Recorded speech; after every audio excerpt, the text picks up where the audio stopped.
More and more, it is looking like the next series of Star Wars films will be the Dan and Dave project. And even though this project is years away, I wanted to speculate about the possibility that people keep talking about. This is that these series of films will be about the Old Republic time period in the Star Wars canon. And I quite simply wanted to speculate about the pros and the cons of Disney going way back in time and making movies in this ancient time period within the galaxy far, far away.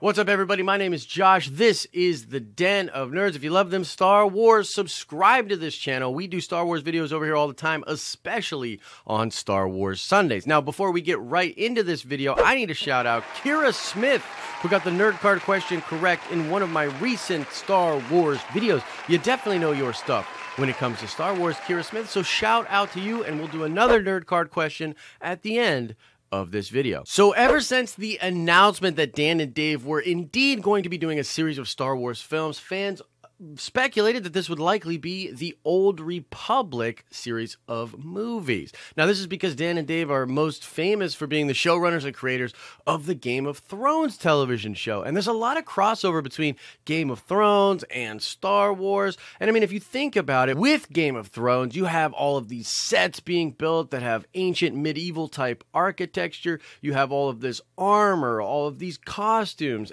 all sorts of different aesthetics that make up this time period, that give you this ancient medieval type of a feeling. That's because, of course, you know, the world of Westeros is high fantasy based upon the medieval time period in actual human history. Now, the time period of the Old Republic is that within the Star Wars world. It's like the medieval time period of the Old Republic. And when you look back at some of the designs and some of the costumes and different things that were used for the stories and legends that take place in this time period, they all do resemble very ancient, very medieval, even Game of Thrones-esque types of vibe. And so it makes sense. I mean, Dan and Dave have the sensibilities to create this sort of a mise-en-scène, this sort of an atmosphere within movies. They also have all these connections with the production so that they could easily assemble cast and crew to fill out different aspects of these movies. And so it's a pretty safe bet that Dan and Dave will be doing Old Republic movies. Now, I should mention before we go any further,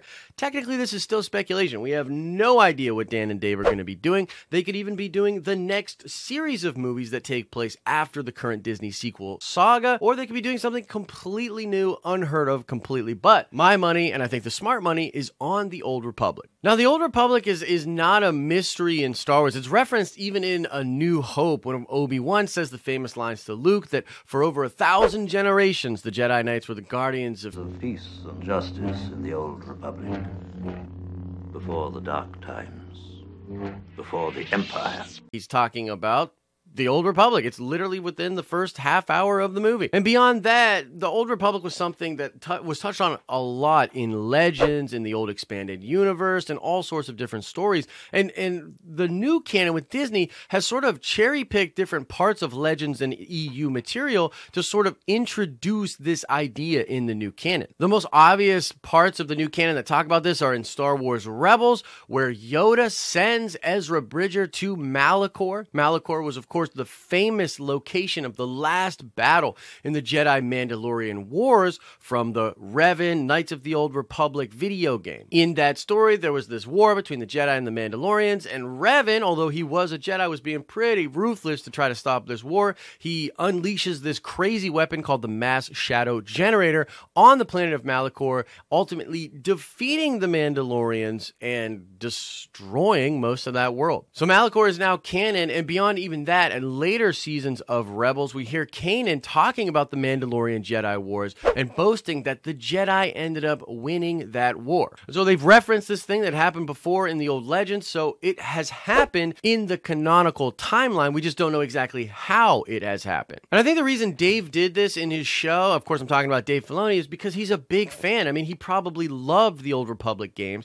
probably loved reading some of the Old Republic comic books from Dark Horse, and honestly, there was just so much much great material and so many great stories told within that time period that a lot of Star Wars fans are clamoring to have that brought back into the new canon. And so now I want to talk about like some of the pros and cons of this strategy by Disney. If they indeed go this route, it's not going to be necessarily a smooth ride. There's some possible pitfalls that they could fall into while doing that. So let's first go over the cons of making a series of films about the Old Republic. And I think the number one con here, and this could potentially be spun into a benefit later, which we'll get into, but I think the number one con here is that the current saga will not be expanded upon. And so depending on how episode 9 ends, we will have this nice wrapped up period for the Skywalkers, but you know, there will likely to be more questions about what happens next in the story. A lot of people think that Kylo Ren and Rey will conceive a child, or perhaps already have conceived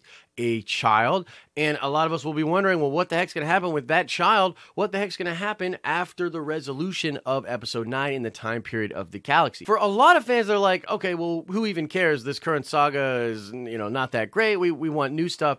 But there's a large portion of new Star Wars fans that essentially have just come into the fandom with The Force Awakens and this current saga. And they have a strong affinity for these characters and this time period. And so it would be risky for Disney to spend all of the resources that they have to sort of build this connection with new fans. A lot of people are very excited about this saga, and for them to just end it and then go to the Old Republic might cause some backlash by certain groups of the fans. Now, this could especially become a prevalent issue if we are indeed getting the Star Wars slowdown that we think we are getting. This was said by Bob Iger a couple of months ago, talking about how they're going to take their time between these movies. A lot of people have said this might be the reason for the box office debacle of Solo, with only 5 months of a rest period between The Last Jedi and Solo. And look, they might be right. You might need time between these films, but if that slowdown takes place, we are looking at a potential scenario here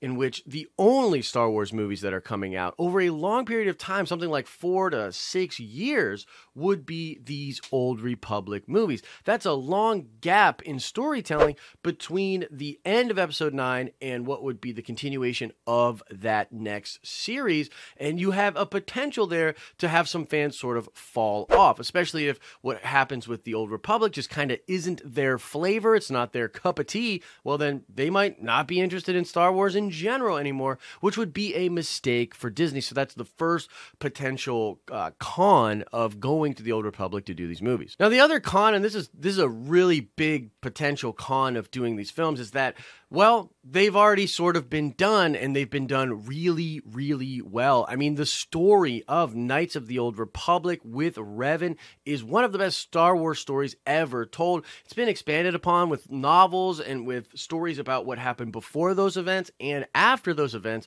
but it's just this time period that's not only very established in legends, but super beloved. And so I think anytime you go back to a time period like this, I would be very careful if I was Disney. In fact, I don't think they should handle the Revan story at all. I think it would be wise to set whatever story Dan and Dave are going to tell either way before Revan and the Jedi Mandalorian Wars or way after. And I mean, think about it. If there's 1,000 generations of stories to be told in this time period, then they have a big old sandbox to play in. And they could maybe reference the things that happened with Revan, but they should probably not tell that story directly because, well, it's already been told and it was freaking awesome. And beyond even that, I mean, let's face it, Star Wars fans can get really finicky with this stuff. We don't like it when changes happen. I mean, just a la The Last Jedi and the backlash with all of that. And so, in general, just playing around in the time period of the Old Republic opens up Disney to the possibility of another massive fan backlash if people do not like what they do in that time period. And so, that's a potential huge con. As I said, I would probably avoid Revan, but even if they don't, there's a lot of things that happen in that time period that EU fans might not like the Disney version of. But those are the two pretty much the most cons that could happen with this thing, and I don't know if it'll be a super big deal, but I did want to mention them. Now, let's get on to the positive side. So what are the pros of going back to the Old Republic and making these sort of movies? Well, I think the biggest thing here is that we'll go back to a time period where there are a lot of Jedi and a lot of Sith. This is really positive for the Star Wars brand in general, because I think that like Jedi and Sith are really synonymous with Star Wars. I mean, people love the Force, they love the lightsabers. That's a big draw to people when it comes to Star Wars. And one of the things that the sequel trilogy is not doing a great job of is giving us more of that stuff. I mean, there was one lightsaber that was being passed around in the first movie besides Kylo's, and that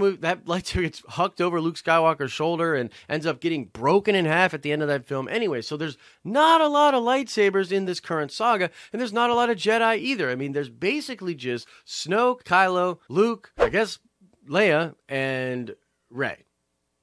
I think I got them all. But yeah, there's only a handful of Force users in general, so there's only select opportunities to show off awesome visuals and to show off what the Force can do. If Disney goes back to a time period where there are tons of Jedi and tons of Sith, I mean, the possibilities are endless for what they can do with merchandising and just in general. I think it would be really good for the brand. And it sort of opens the door for all sorts of other cool possibilities. I mean, if we get like a list of awesome Sith that, you know, are kings or knights or dukes or something like that, then, you know, we have the potential for awesome toys. We have potential for these characters showing up in video games, in tabletop games and things like that, and for spin-off stories to be told about them in either novels or comics. So it sort of just opens up the potential for Jedi and Sith lightsaber Force goodness in all sorts of things. And so that's the first pro that I think would be established with these movies. Now, the next pro that I see with going way back in time for Lucasfilm and Disney is the fact that they can create all sorts of new canon connections. So one of the things that predicated the new canon for Disney as being this awesome thing was the fact that everything that would now come out would be canonically connected. So everything you invest in as a consumer will have some sort of a payoff as it builds and fills out this tapestry, which is Star Wars lore as a total thing, which is the canon, basically. Now, there have been good examples of this and bad examples of this. This is something that Disney does need to work on and get better on. Whether or not you like the direction they're going in, this is definitely something they can improve on, I think, objectively. And one of the reasons that this doesn't work so well is a lot of this stuff is just super nerdy. Like, it's in this little comic book over here, or it's something from Legends and it pops up in a movie. And while that's cool for a small percentage of fans, the work that goes into that and the really payoff for it just kind of doesn't exist. And the films have a big problem with tying into the other pieces of canon because, well, films are just these really hard things to make, and that's sort of low on the totem pole for these productions, is to have these sort of tie-ins. Going back in time and setting up a bunch of cool things within the lore on these big movies would be huge for the Star Wars brand moving forward, because you could make tie-ins to the canon that would be just way more noticeable. I mean, casual fans, for the most part, only go to see the movies. They don't spend time on the books. They don't spend time in the shows. They may have heard about them, but they spend the majority of their time with Star Wars in the theater, watching stuff on the big screen. And so, with a series of movies that take place way before, you can set up all sorts of cool canon connections, which will be brought into future films, shows, books, comics, etc., etc. And this is a big deal, tying things together. This is a part of the joy of Star Wars, so I think this is a big pro, and possibly one of the reasons that they want to do this, and want to do this with Dan and Dave. I mean, you know, they might not direct all of the movies in this series of films, but they will set up the story and the lore, probably hand in hand with the story group. And this is the best opportunity that Disney has had so far to set up the canon for more exploration. I mean, right now, it feels like they're cherry picking very safe places within the canon to tell things like their comic book stories or their book stories. I mean, just look at the most popular things within Star Wars. They're all taking place next to other iconic events. But if we get this sort of re-established baseline for the start, perhaps, of the Sith and the Jedi, what the ancient galaxy looked like and how they related to the Force, I mean, you just have a much tighter canon, and perhaps they can let off some of the restrictions that they currently have, which keep the stories confined to these, well, kind of boring places. And so those are some of my thoughts on the pros and cons of going back and doing films within the Old Republic era. I definitely want to know what all of you think about this. I mean, first of all, do you agree that the Old Republic makes the most sense for the Dan and Dave series of films? Do you agree with some of the cons? Do you agree with some of the pros that I brought up? Do you have your own list of pros and cons? Whatever you're thinking, drop it down in the comment section. Let's start a conversation and just have some fun like we do with Star Wars. Now, before we get out of there, I want to check that nerd card. I want to know, what was the name of the Jedi that helped Revan defeat the Mandalorians? They then chased the remaining Mandalorians into the unknown regions, met the Sith Emperor, and both turned to the dark side. Who was the Jedi friend of Revan who turned to the dark side right along with him? Answer that question in the comment section below. And that's going to do it for this video. Just a kind of fun bonus video. It was a very slow week this week for Star Wars news, so not too much to talk about. So I just wanted to speculate about this awesome possibility with the Old Republic. As I said, let me know your thoughts, and as I always say, I hope you are having an awesome and nerdy day, and I will see you in the next video.